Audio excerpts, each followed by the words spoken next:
These videos have been possible with the help of those that support me on Patreon, so thank you guys for your constant support, and if you want to support me, you can click on the link on your screen right now, or click the link in the description below. Thanks a lot. So, in the last episode I mentioned there'd be a lot of names to remember, and today's episode is going to have nearly twice as many, so I apologize once again if things can get confusing, and I hope that my use of pictures will help clear up a lot of things. I also want to make a correction. Near the end of the last episode, I mentioned that Lu Bu had met with a man named Chenliu. Now this wasn't true. Actually, he met with a man named Zheng Miao in Chenliu. Now that was an amateur mistake, and I'm sorry that it happened, and I will try to never let it happen again. So with all that out of the way, I think we can finally start with today's episode. So let's roll that intro.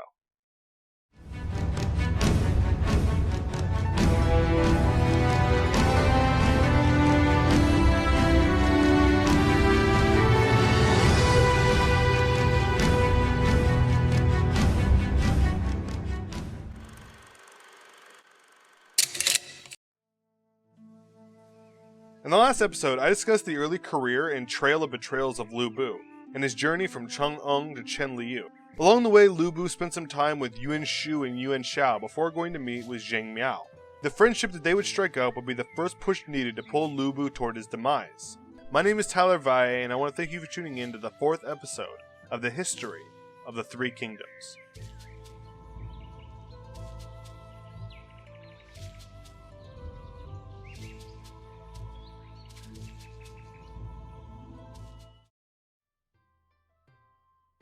When Yuan Shao found out about Lu Bu's friendship with Zheng Miao, he became furious. Yuan Shao had been fighting with Zheng Miao for many months, and during this time, Shao was still an ally of Cao Cao.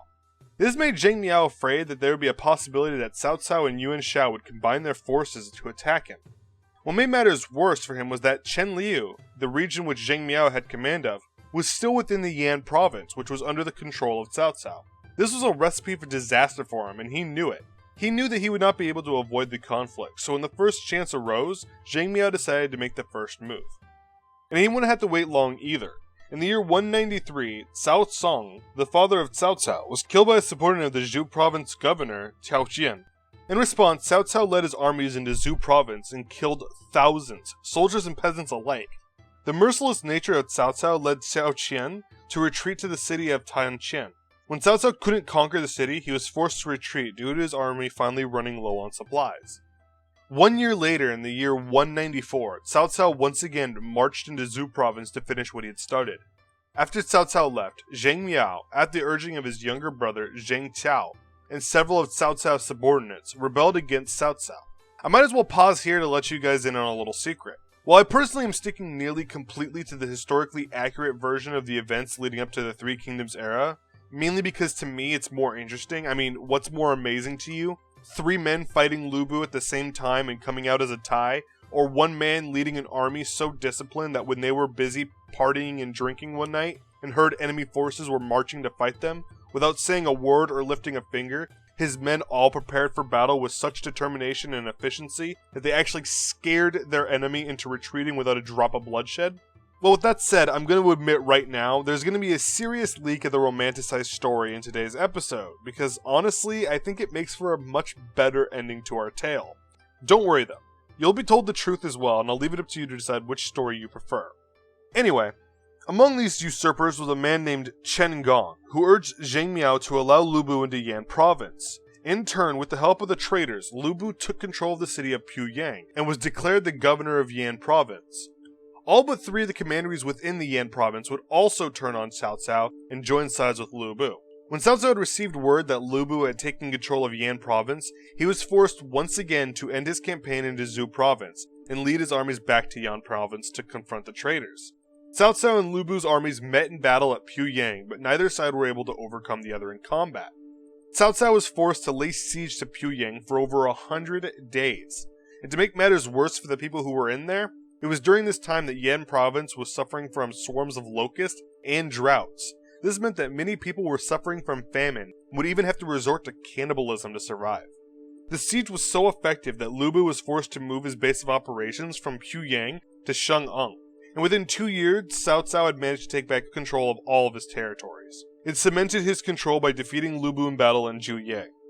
Lu Bu was forced once again to retreat, and this time he fled to Zhu province, which during this time had come under the control of the benevolent Liu Bei after the death of Qiao Qian.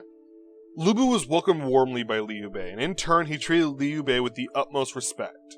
It was written in the Sangoji, when the two first met, that Lu Bu said, "You and I are both from northern borders. When I saw the Guangdong coalition rising up against Deng Zhuo, I already wanted to help them eliminate him. However, after I left Chang'an, none of the former coalition members were willing to accept me, and they tried to kill me instead." He led Liu Bei back to his camp and had his wife pay respect to Liu Bei on her bed. Liu Bei knew full well that Lu Bu was not a man who could be trusted, but stayed quiet for a time in hopes that he wouldn't cause any more problems for the citizens of Zhu province, who were still trying to recover after the death of their former governor. When Liu Bei had control over Zhu province, he stationed himself in the provincial capital of Xiapi. It wasn't long into his governance before Liu Bei found himself at war with Yuan Shu over border disputes along the Huai River. When Yuan Shu found out about Lu Bu's appearance in Zhu province, he attempted to convince Lu Bu into aiding him in his war against Liu Bei. He wrote to Lu Bu saying, "Back then, Deng Zhuo monopolized state power, harmed the imperial family, and murdered my family. I participated in the campaign against Deng Zhuo, but did not manage to kill him. You slew Deng Zhuo and sent me his head. In doing so, you helped me take revenge and salvage my reputation. This was the first favor you did me." When Yuan Shu was heading to Yan province to assume office, he was defeated by Cao Cao and nearly driven to the point of destruction. Later, you attacked Cao Cao in Yan province and helped me repair my reputation. This was the second favor you did me. Throughout my life, I have never heard of the existence of Liu Bei, but he started a war with me. With your mighty spirit, you are capable of defeating Liu Bei. This will be the third favor you do me. With these three favors you did me, I am willing to entrust matters of life and death to you, even though I may not be worthy. You have been fighting battles for a long time, and you lack food supplies. I hereby send you 200,000 hu of grain, and open my doors to you. If this is insufficient, I will continue to provide you a steady flow of supplies. If you need weapons and military equipment, just ask." Lu Bu was satisfied with the deal and agreed to help Yuan Shu attack Xiapi. Lu Bu led his forces about 40 li, or about 16.6 kilometers west to Xiapi. During this time, a man named Zhu Dan was serving as the general of the household under Liu Bei, while Liu was busy fighting with Yuan Shu. When he heard about Lu Bu's plan to take the city, he sent a major to meet him during the night. The major told him that Zhang Fei, one of Liu Bei's sworn brothers, had gone into a fight with Cao Bao, the chancellor of Xiapi, and killed him. He went on to explain that the city was now on the brink of anarchy, and when the roughly 1,000 guardsmen that were stationed on the west gate of the city heard about Lu Bu's plan to take the city, they cheered his name and prepared to open the gates and aid him in his attempt to liberate the city from Zhang Fei and Liu Bei. Upon hearing that he would have a surefire way to get into the city, he mobilized his troops that night and marched on Xiapi. He reached the city by dawn, and when his men approached the west gate, it was open for him, just like he was told. Lu Bu made his way into the city and ordered that the city be set ablaze. He then defeated Zhang Fei in battle and forced him into retreat, and with that the city was now under his control. Lu Bu's next move was to capture Liu Bei's family, and the families of nearly all of Liu Bei's subordinates, and the remainder of Liu Bei's supplies. During this time, Liu Bei was gone, busy attempting to stop Yuan Shu's invasion of Zhuxi and Huiyin. Not only did Lu Bu take control of Xiapi while Liu Bei was away, but Liu Bei also was forced to retreat from Yuan Shu. Hungry and desperate, he was forced to surrender to Lu Bu. And Lu Bu was satisfied, and even though Yuan Shu wanted Liu Bei to be executed, Lu Bu was a bit upset with Yuan Shu due to the fact that the supplies that he was promised were not arriving in time. So instead of executing Liu Bei, Lu Bu welcomed him warmly into the city and appointed him to the position of Inspector of Yu Province, and ordered that Liu Bei be stationed in the garrison Xiaopei. And not much later after this, Lu Bu would declare himself the governor of Zhu Province. During his time governing Zhu Province, Lu Bu actually would do something really amazing. With a single arrow and without a drop of blood to be spilled, Lu Bu was able to stop a war between Liu Bei and the general under the command of Yuan Shu by the name of Ling. The way this was achieved was by Lu Bu calling both men to his camp, where he would make them a wager. He told them that he would have one of his men place a halberd at the entrance of their camp, which is about 150 paces away. He told them that if he could hit the lower part of the blade with a single arrow, both men would have to withdraw their troops. Ling, who had figured that there was no way that Lu Bu could hit the shot, and that it was only a matter of time before he would be able to crush Liu Bei with his superior forces, happily agreed to the wager. Lu Bu was handed his bow and prepared to take the shot, and by the time the bowstring was all the way pulled back, you could hear a pin drop. And the amazing part? He did it! With a single arrow! It's written that everyone who was present in this endeavor were stunned into silence for several moments before their cheers would shake the very earth. They said that Lu Bu was a man who possessed heaven's might, and both generals, honoring their part of the deal, spent the following day having a nice party before they withdrew their forces from the battlefield. The following clip is from the 2010 Chinese drama 3 Kingdoms, where the scene is depicted differently, but the main point is still there.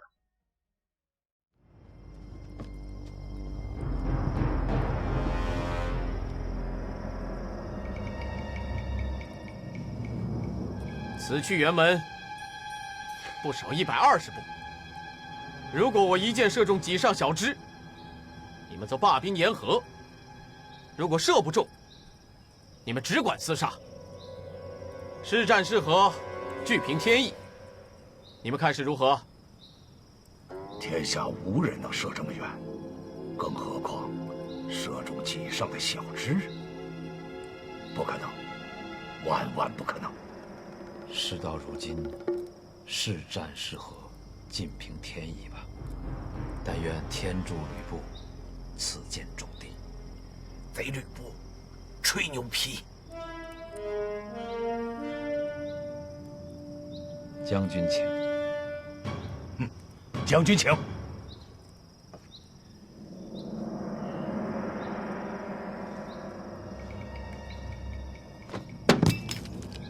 保雕公何在？将军。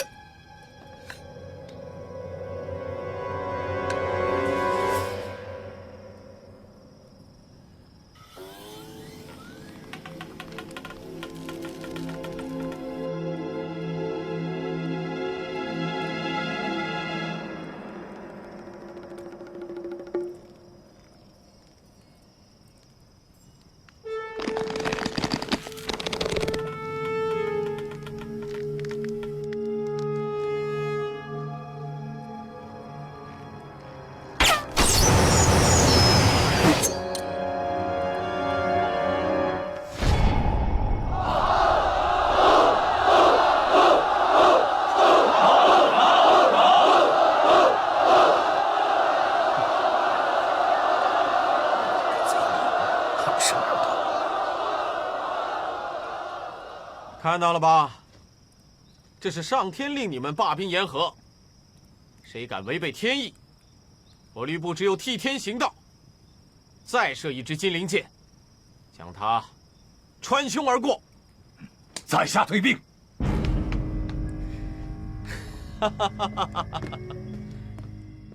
Some time had passed, and in the year 197, Yuan Shu would make a mistake that would eventually cost him his life. Yuan Shu declared himself to be the emperor and founded the Zhang dynasty. This move was considered by most to be an act of treason against Emperor Xian of the existing Han dynasty. So Yuan Shu would soon find himself at war with not only Cao Cao, but many other warlords who were ordered to kill the pretender to the throne. Shortly before his attempt to become emperor, Yuan Shu would try to cement an alliance between himself and Lu Bu through marriage. He proposed that his son would marry Lu Bu's daughter. Lu Bu had initially agreed to this part of the deal, and after Yuan Shu declared himself emperor, he sent a man by the name of Han Yin to meet with Lu Bu and to escort Lu's daughter back to Yuan Shu's territory to be wed.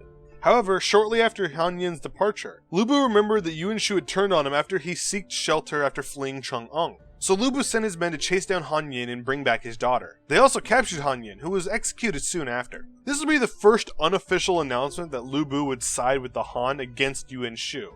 Though he didn't really accomplish much for the Han, most of his exploits were written in the Hingshun Shi, which I'll be reading from Wikipedia verbatim.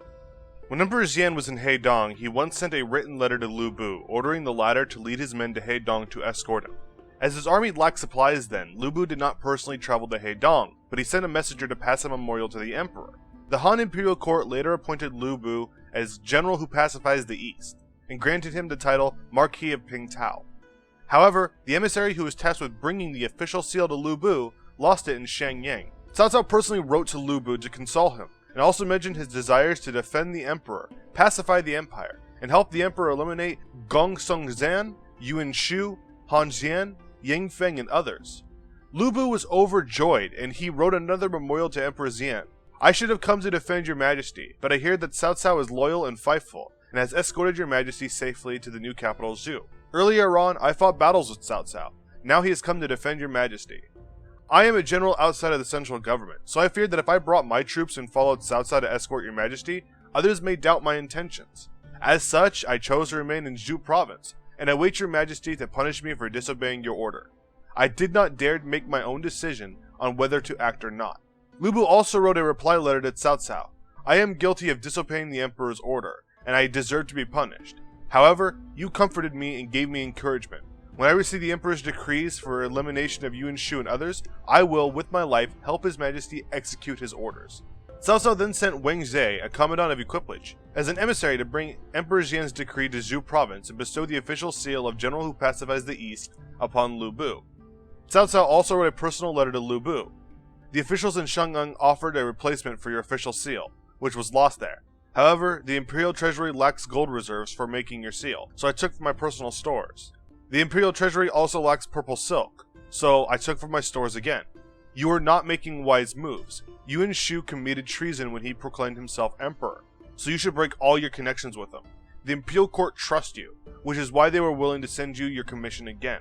You should prove your loyalty to the emperor. Lu Bu sent the son of one of his advisors, Chen Dang, as a messenger to Zhu to thank Emperor Xian and pass a fine silk cord to Cao Cao to express his gratitude. Yuan Shu, well, he wasn't exactly thrilled with the way that Lu Bu turned down his offer. So he allied himself with two local warlords named Han Xian and Yang Feng, and sent them along with his general Zhang Xun to attack Lu Bu.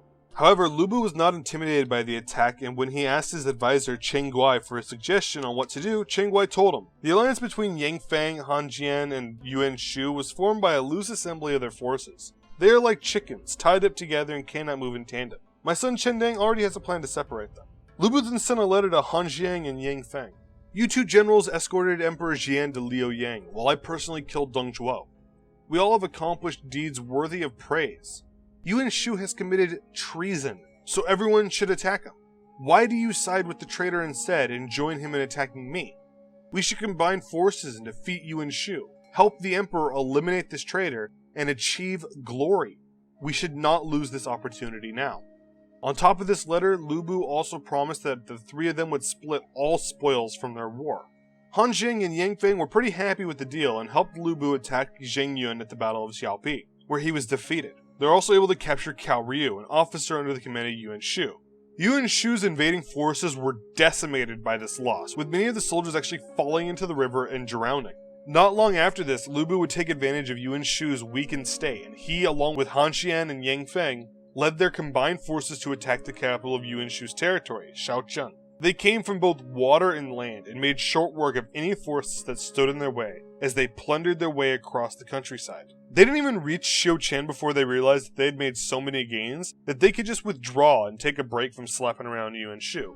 Before Lu Bu crossed the Huai River that divided the land between his and Yuan Shu's territory, he sent Yuan Shu a letter. You think that your army is powerful, and you always boast of having mighty warriors under your command. You wanted to destroy me, but why did you change your decision every time? I may not be courageous, but I have dominated the Huanan region. Within a short period of time, you have become like a rat scurrying for shelter in Shaocheng, and you cannot emerge again. Where are your mighty warriors? You enjoy telling lies to everyone, but you can't make everyone believe you. Since ancient times, people have employed the technique of sowing discontent between their enemies to overcome them. I am not the first person to use this strategy. I'm still nearby so I can await your response. After that, Lu Bu crossed the Huai River. Yuan Shu was so enraged by the insult that he personally led 5,000 troops to the Huai riverbank, where he saw Lu Bu along with his men standing on the other side of the river, where they pointed and laughed at Yuan Shu before leaving. Yuan Shu was defeated by the Han loyalists, and not long after died a grief-stricken death 2 years later. But not before he could get the last laugh against Lu Bu. At some point between late 197 and early 198, Yuan Shu would once again attack Liu Bei. Yuan Shu had asked Lu Bu for aid, and Lu Bu sent his general Gao Shun to attack Xiapi, where Liu Bei was still stationed. During this time, Liu Bei had to form an alliance with Cao Cao, so he had sent troops led by the general Zhao Dun to help defend Liu Bei. However, both of them were defeated. Cao Cao, who at this point was looking for any reason to find a way to get rid of Lu Bu, had decided to personally lead a campaign against him and began a siege at Xiapi. In an attempt to spare lives and to end the siege early, Cao Cao had sent a letter to Lu Bu explaining that he respected Lu Bu and that he wished that they would ally together, and if the two of them were to work together, they could rule the world. He had offered Lu Bu peace and swore that if they would continue to resist, that they would receive no quarter. Though Lu Bu did in fact wish to surrender to Cao Cao, it was Chen Gong who convinced him otherwise, saying that Cao Cao had no intention of letting Lu Bu survive. Soon after that, Cao Cao's attacks against the city began to ramp up in intensity, and once again, Lu Bu attempted to surrender, but was stopped by Chen Gong. In a final series of desperate moves, Lu Bu attempted to request that Yuan Shu send him aid, but was snubbed in return. Thinking that the reason that Yuan Shu refused to aid him was because of Lu Bu's earlier refusal to marry off his daughter, he attempted 2 different times to take her to Yuan Shu himself, but was unable to break the siege. 3 months into the siege, Cao Cao and his men were tired and they were running very low on supplies. He began to make preparations to withdraw from Zhu province, but his crafty advisors Go Chia and Chenliu convinced him otherwise, and came up with a plan to redirect the Yi and Si rivers to flood Xiapi. This would be the final blow to the morale of Lu Bu's men that Cao Cao needed. 3 of Lu Bu's subordinates, Hou Qian, Song Xian, and Wei Yu, had captured Chen Gong and Gao Shun, and then surrendered to Cao Cao. Finally, Lu Bu had decided enough was enough, and along with his few remaining men surrendered to Cao Cao when they realized that they were surrounded. Lu Bu, Chen Gong, and others were bound and brought before Liu Bei and Cao Cao to have their fates decided. 走，快走，快点！跪下！跪！我待你们不薄，为何出卖我？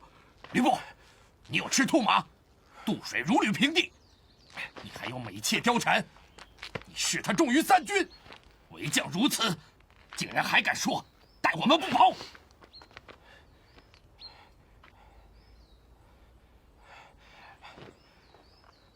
不得，绳索绑得太紧，松一下好吗？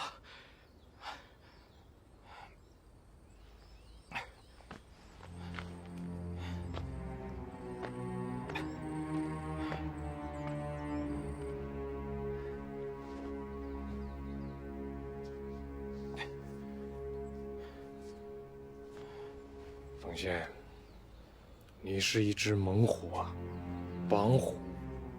能不紧吗？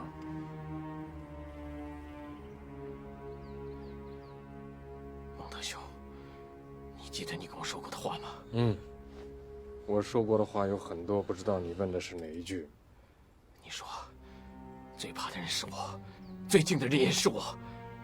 你要我做你的3军大元帅，为你横扫天下，共创大业。禀曹公，在下。 愿意做你的3军大元帅。我确实说过这话，但我说这个话的时候，是你在城上，我在城下，我不能不跟你共创大业。但是现在，你看看你，阶下之囚，你怎么跟我共创大业？如此简单的道理，你都不懂吗？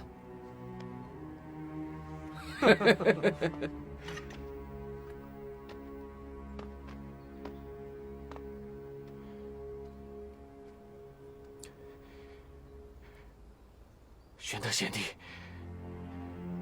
你还记得辕门射戟吗？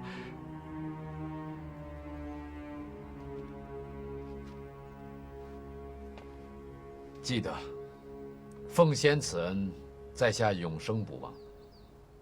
那你还不开尊口，快帮我求求曹操啊！遵命。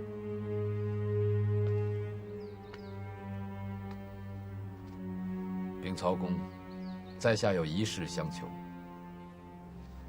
哦，无论何事，但说无妨。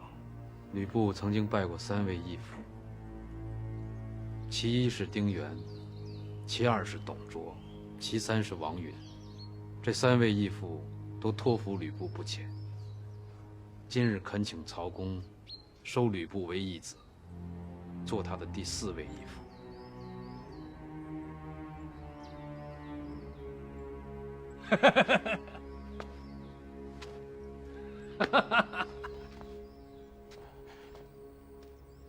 听见了吗？啊？谁做吕布的义父，谁就不得好死。大耳贼，你忘恩负义！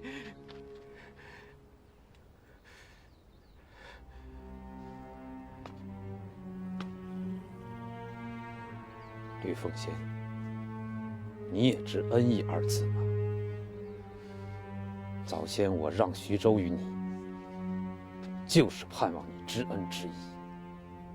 可是你非但不容我，还屡屡攻杀我。你懂什么叫恩义吗？若你我联手，你岂有今日之祸？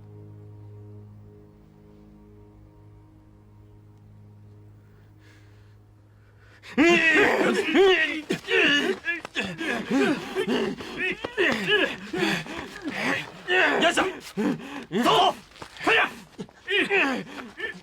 走，走。When Chen Gong was brought to Cao Cao, he was asked to rejoin with Cao Cao, but declined sternly, saying that it would be dishonorable for Cao Cao to not uphold the law of the land. He, along with Lu Bu, Gao Shun, and several others, were then hanged before they were decapitated, and their heads sent to the capital before they were buried. Lu Bu was a mighty warrior, whose inability to work well with others led to his downfall, not even 10 years after he first betrayed Ding Yuan.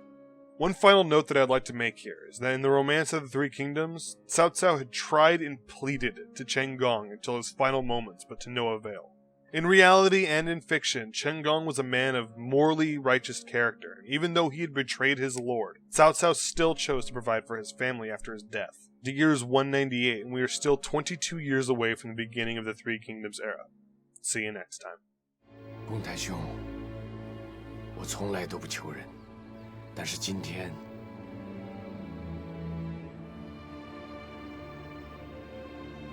我是真的舍不得你啊。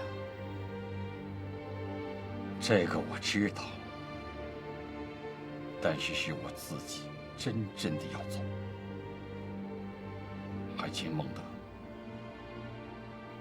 随我心愿吧。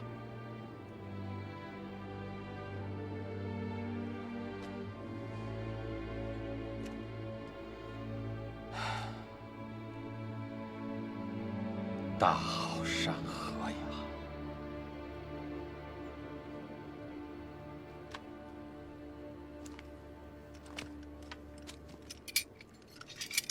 大好山河。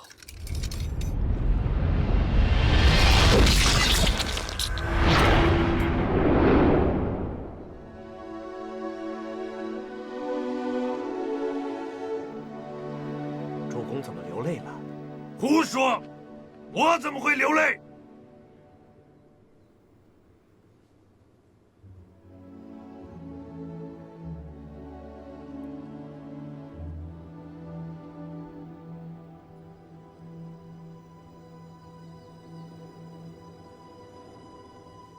大好河山，